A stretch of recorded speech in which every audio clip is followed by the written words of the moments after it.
Today, there's an estimated amount of 200,000 slaves in the United States. In the world, there are about 30 million slaves, maybe even more. 30 million men, women, and children suffering at the hands of their masters. Listen to the tragic tales of these survivors as they fought for freedom with nothing but hope. Daylin was only 12 years old when she thought she was getting a job at a garment factory. She started out in Cambodia with her father, living a normal life. Instead of working at the garment factory, she was sold to the owner of a brothel in Phnom Penh, the Cambodian capital.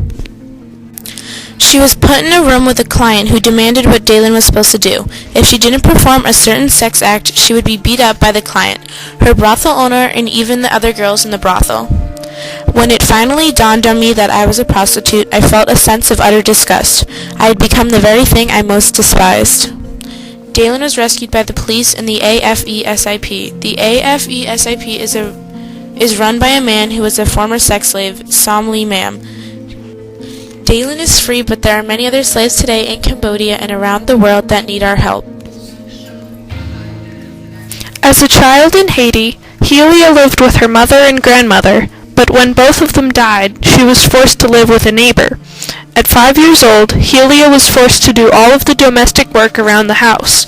She had to get up at 4 in the morning to start and wasn't allowed to eat the food she cooked or go to school. Even the neighbors knew this was happening, and they tried to put a stop to it. They had to threaten to burn Helia's owner's house down before they stopped treating Helia so badly. She finally escaped at the age of 12. However, she was enslaved again soon after. When she finally managed to free herself, she got married and had kids. Her story isn't over yet, though. One night, masked men broke into her house, raped her, and took her husband. She hasn't seen him since. Without her husband, Helia was unable to feed her family and was forced to sell her children into Haiti's Restavec system. Miguel was devastated when his young son was diagnosed with cancer. He couldn't afford treatment, and he knew that his only chance for his son's survival was to seek work in America. Miguel didn't have the money to make a trip across the border, so he chose to ride now and pay later. Miguel and his friends assumed they would pay off the travel fee quickly, and then begin to earn money for themselves. However, this was not what their employers had in mind. Miguel soon found himself enslaved in the orange groves of Florida, picking oranges from early in the morning till late at night. His captors threatened him, saying, "You'll be dead," and discussing throwing him into the pond to be killed by alligators, then laughing.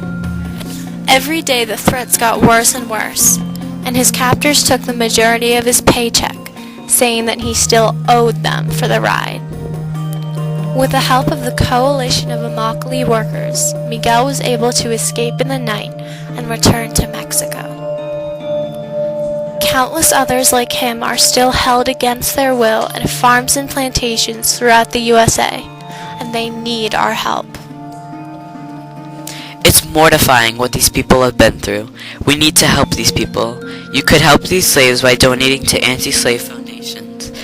The National Human Trafficking Hotline is 1-888-373-7888 or text info or help to be free.